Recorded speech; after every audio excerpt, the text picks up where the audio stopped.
Their football team is their priority. The money that comes to them is their priority. They don't care about the victims. He actually picked me up, put me over his shoulder, walked up the flight of stairs. I knew that when he kicked my dog down the stairs, this is going to get violent. I called the academic department and I spoke to a lady, and I specifically said my daughter was raped. She told me, if a plane falls on your daughter, there's nothing we can do to help you. As a Christian person, you strive to be the light on the hill that people look to as kind of a guidepost. And in my mind, as a Christian university, that should be what you strive to be too.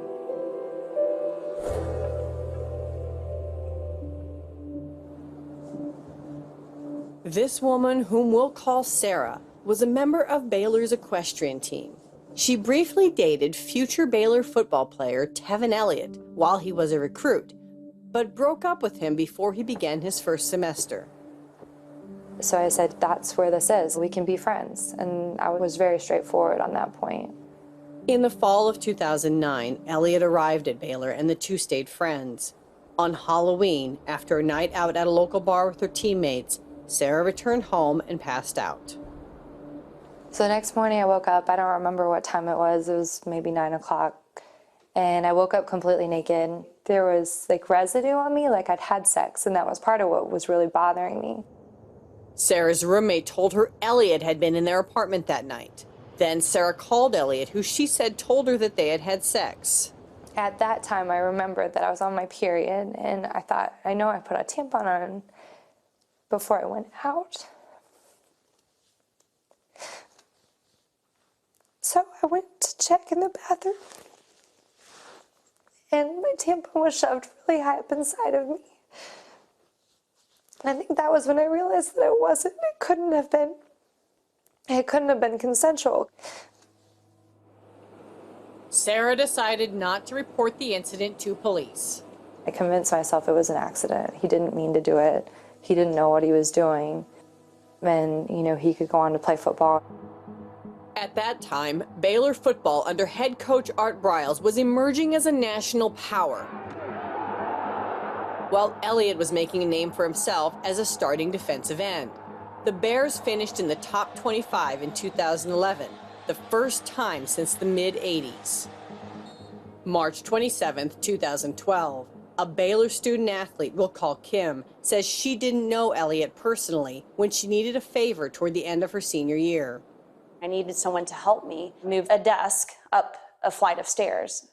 So I kind of asked around. They were like, I think Tevin Elliott's still there. Why don't you ask him? And then when I asked him and he said yes, I was like, awesome, great. Chivalry is not dead.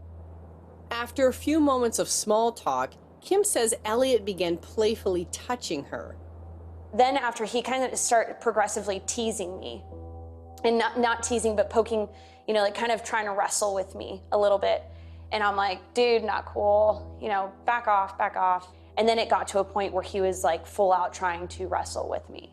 And I got really nervous and things started becoming real. Then Kim says Elliott hoisted her over his shoulder and carried her upstairs. He put me face down into the bed and pulled down my pants and proceeded to rape me. And I do remember picking my head up and saying no. And just like looking at him, and he fed off of that energy, and to him that was yes. He liked that energy. Kim says she refused to leave her apartment for a few days, but eventually filed a report with the Waco Police Department.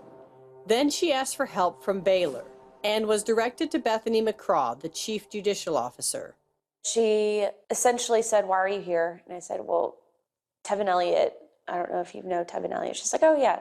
And I go, he raped me. And she goes, yeah, you're the sixth girl to come in and tell me this. My mom was with me, and we essentially asked, well, why are there six? Does the football team know about this? Does Art Briles know about this?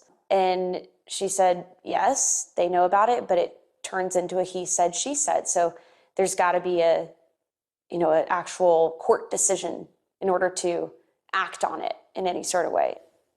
Federal law requires universities to thoroughly investigate all allegations of sexual assault. However, Outside the Lines has found no evidence Baylor did that. Kim also says McCraw dissuaded her from pressing charges or requesting a restraining order. She was, however, offered help with finals. I'm like, okay, well, I guess my only option is to graduate and get the heck out of here. Hey, that's it. She was like, okay, well, we'll make that happen. Like, she run along. Outside the Lines asked McCraw about Kim's account of their conversation. McCraw said that it was not accurate, but refused to comment further. 2 weeks after Kim reported her rape, a freshman we'll call Tanya told police she was raped by Elliot after he got her alone outside of a party shortly after they'd first met. He literally has picked me up, and my mind could not process the fact that I was being carried by someone who I told explicitly, I do not want you to pick me up, like, put me down. Tanya says she was a virgin when Elliot raped her. She reported it to police and then sought counseling from Baylor Student Health Services. They didn't just not respond, they responded by turning me away and telling me that it was not possible for me to receive help from them. As soon as this happened, oh, you might tarnish the reputation of one of our football players and, like, worse, the program. We're just going to completely deny you any sort of help. Federal law also mandates universities provide counseling and academic support to students who allege they're victims of a sexual assault. Tanya says after the rape, she had trouble focusing on her classwork and her grades plummeted. She eventually lost her academic scholarship and soon left school altogether. This is not where I dropped her off. When we dropped her off, there was love and compassion and unity and safety. And there was nothing like that from this university. 2 weeks after Tanya reported Elliot to police, on April 27, 2012, Coach Art Briles suspended him in connection with Tanya's allegation. He'd eventually be expelled, and his arrest 3 days later landed in the local news. The story reached Sarah, and she decided to finally report Elliot to Waco police 2.5 years after she says she was assaulted. I ended up calling my mom. That was the first time that I told her about what happened. She said, when you went through that, you were alone. Right now, she's alone. And as far as she knows, she's the only one. And so she said, you have an opportunity to make her not alone. Elliot's trial revealed 2 more sexual assault allegations while he was a student at Baylor, including an accusation in 2011 from a student from a nearby community college who said he held her against her will and touched her inappropriately. For this, he was convicted of misdemeanor assault.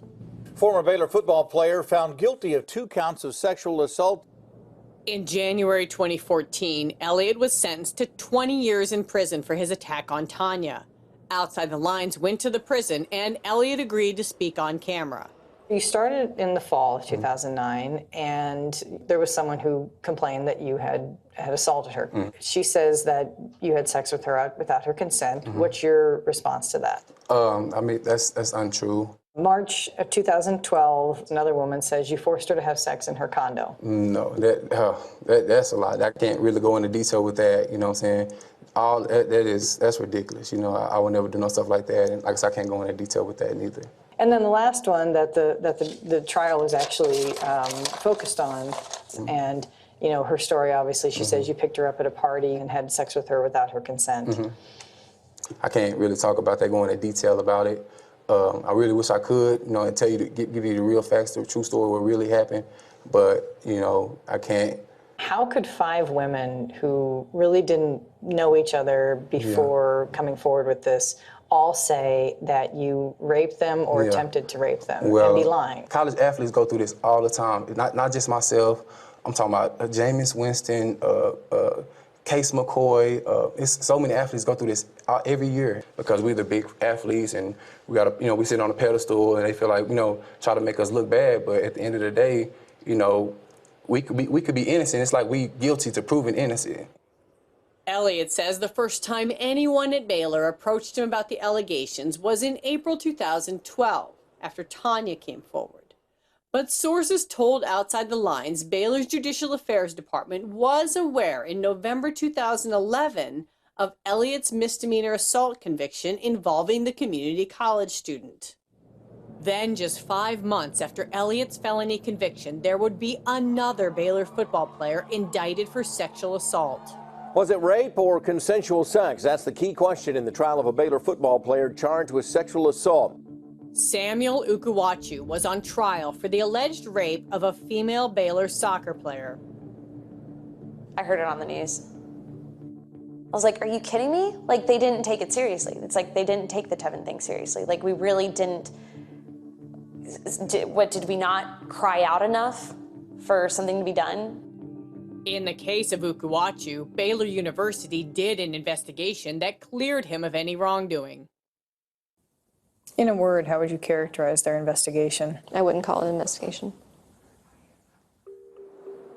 McLennan County Assistant District Attorney Hillary Laborde says Baylor officials ignored sources and faulted the victim for having a prior relationship with Ukuwachu. I feel like the woman doing the investigation had an almost like 1940s idea of how women should behave. They didn't have someone that seemed to know anything about how college rape occurs. If they're sitting around and waiting for a victim who has been pulled off the jogging path and raped by a stranger wearing a trench coat, they're going to be waiting for a long time. Baylor declined to make head coach Art Briles and university president Ken Starr available, but instead provided Patty Crawford, who was hired as the school's first ever Title IX coordinator in November of 2014, a position the U.S. Department of Education has requested of universities since 2011. We have encouraged our board of directors, our board of regents, to hire an external review to come forward and to look at our past processes, because we do want to be our best and we're always wanting to be an improvement from yesterday. And to me, that just demonstrates that Baylor really does care. Following the indictment, Ukuwachu remained on the team for 1 year and graduated from Baylor. In August of 2015, Ukuwachu was found guilty of sexual assault. Prompted by Ukuwachu's conviction, Sarah, Tevin Elliott's first known victim, sent an email November 3rd, 2015 to Baylor President Ken Starr, copying others, including Athletic Director Ian McCaw and Coach Briles. I didn't hear from the coach. I didn't hear from the president. I didn't hear from the athletic director. And what was your subject line? I was raped at Baylor. What does it take for universities to start taking a stand and saying that we can win football games without these predators? How many women do you have to destroy for people to finally stand up and say, like, we're demanding something better?